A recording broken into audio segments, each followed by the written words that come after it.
यह कहानी वरदराज नामक एक छत्र की है जो पढ़ने में बहुत कामजोर था।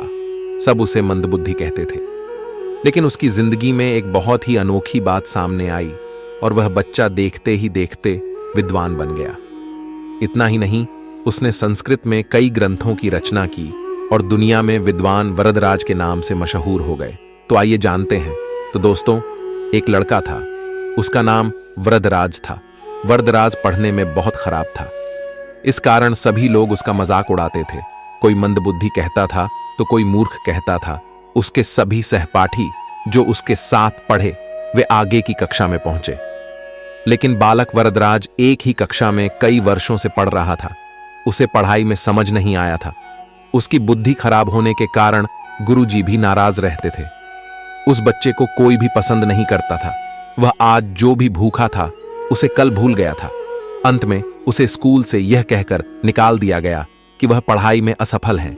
इससे उनके यात्रियों को हैरानी हुई कि नीचे से जमीन खिसक गई। उसकी आंखों के सामने अंधेरा छा गया।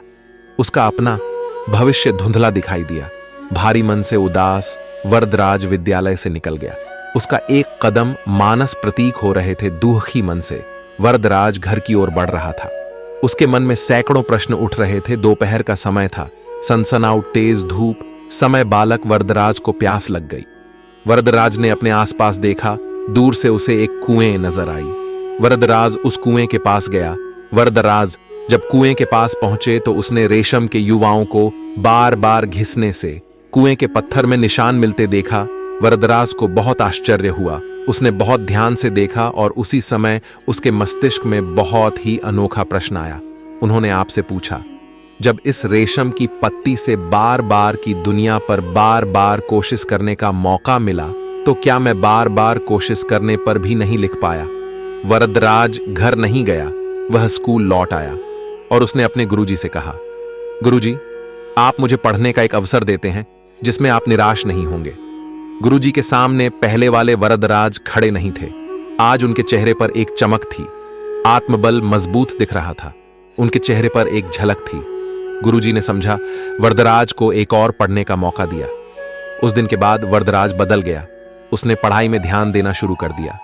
गुरुजी ने जो उसे सिखाया वरदराज ने ध्यान से सुना। अपना पाठ याद कर गुरुजी को सबसे पहले सुनाया और अपनी कक्षा में सबसे ज्यादा पढ़ाई की थी। उसके बाद वरदराज इतने लगन से पढ़े कि बहुत जल्दी ही वह अपने स्कूल में सबसे बुद्धिमान छात्र बन गया। गुरुजी अपनी महिमा करने लगे। वरदा अपनी कक्षा के अलावा भी अन्य परामर्श का अध्ययन करते थे। वह स्कूल का सबसे माननीय छात्र बन गया।